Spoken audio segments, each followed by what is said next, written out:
நேயர்கள் அனைவருக்கும் வணக்கம். ஆத்மசித்தர் லக்ஷ்மி அம்மா தொடர்ந்து நிறைய நல்ல பதிவுகள் நமக்காக கொடுத்துட்ருக்காங்க. பல ஏழை எளிய மக்களுக்கு அவங்க உதவி செய்கிற வீடியோக்களையும் நாம் தொடர்ந்து பார்த்துட்டு வரோம்.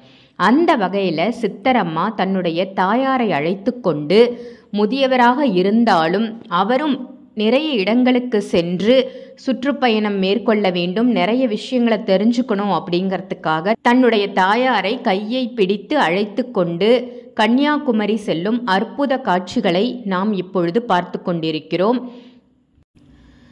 சித்தரம்மா பொதுவாக அனைத்து உறவுகள் மீதும் நல்ல பாசமும் பற்றும் கொண்டுள்ள ஒரு நல்ல பெண்மணி, நல்ல ஒரு தாய் உள்ளம் கொண்ட பெண்மணி அப்படின்னு தான் சித்தரம்மாவை சொல்லணும்.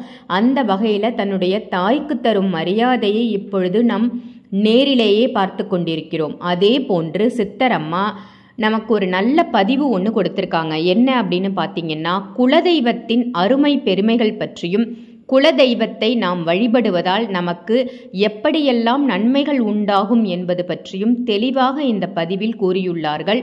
குலதெய்வம் என்பது பெண்களுக்கு 2 தெய்வங்களாக வரும். அதாவது பிறந்த இடத்தில் ஒரு குலதெய்வத்தை வழிபடுவார்கள், திருமணமாகி சென்ற பிறகு கணவன் வீட்டு குலதெய்வத்தை வழிபடுவது வழக்கம். ஆனால் திருமணம் ஆன பிறகும் தன்னுடைய தந்தை தாயார் வீட்டு குலதெய்வத்தை மறக்கக்கூடாது. அந்த தெய்வத்தையும் தொடர்ந்து நாம் இருக்கும் காலம் வரை வழிபட்டு வர வேண்டும் என்ற ஒரு அற்புத நல்ல தகவலை ஆத்மசித்தர் லக்ஷ்மி அம்மா இந்த பதிவின் மூலம் தெரிவித்துள்ளார்கள்.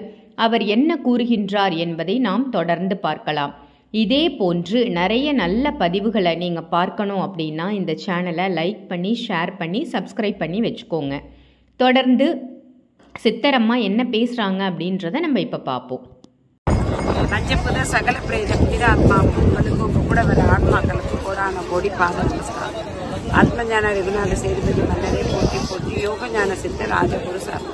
அம்மா இப்போ கன்னியாகுமரிக்கு வந்திருக்கேன். கன்னியாகுமரியில புது தம்பதிகள் திருமணமானவங்க குலதெய்வம் பகவதி அம்மா, மூக்கத்தி அம்மா அப்படின்னு சொல்லி கூப்பிட்டு வந்தாங்க.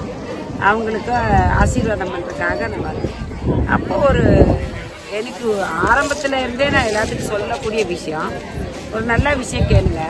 ஒரு குழந்தை திருமணம் ஆகும் வரைக்கும் தாய் தகப்பனுடைய தெய்வம் தன்னுடைய பொண்ணுக்கு குலதெய்வமா இருக்கு. ஆனா அவங்க கல்யாணம் ஆனதுக்கு அப்புறம் மாப்பிள்ளையுடைய குலதெய்வம் தான் இருக்குது, தன்னுடைய தாய் தகப்பனுடைய குலதெய்வத்தை விட்டுறாங்க. அதே மாதிரி இப்பெல்லாம் டைவர்ஸ் அது இதுக்கு போயிருதா. அப்ப என்ன பண்றாங்க, கணவருடைய குலதெய்வத்தையும் விட்டு தாய் தகப்பனுடைய குலதெய்வத்தையும் விட்டு இவங்க பல துன்பத்துக்கு ஆளாகிறாங்க. அதனால என்னன்னா, சிறு வயதுல இருந்தே தான் தகப்பன் கைப்பிடிச்சு காமிச்ச அந்த குலதெய்வத்தை மனதார வேண்டணும். அதே நமக்கு தன்னுடைய வாழ்க்கை பயணம் கடைசி வரை வரக்கூடிய கணவரை, கல்லானாலும் கணவர், புல்லானாலும் புருஷன்கிற நினைவுகளோ அந்த தெய்வத்தையும் குலதெய்வமாக நினைச்சு 2 தெய்வத்தையும் வணங்கிட்டு வரணும். 2 தெய்வத்தையும் விடக்கூடாது. இன்னொரு விஷயம் நல்லா முக்கியமா சொல்றதை கேளுங்க.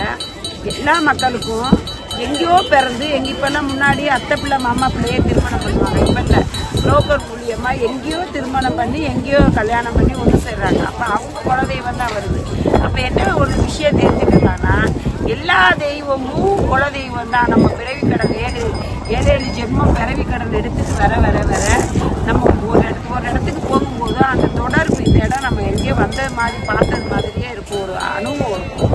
அதே மாதிரி எல்லாருமே எல்லா தெய்வமும் குலதெய்வத்துக்கு சமமானதுதான்.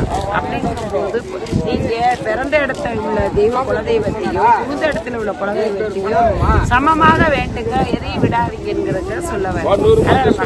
ஜெய் ஸ்ரீ.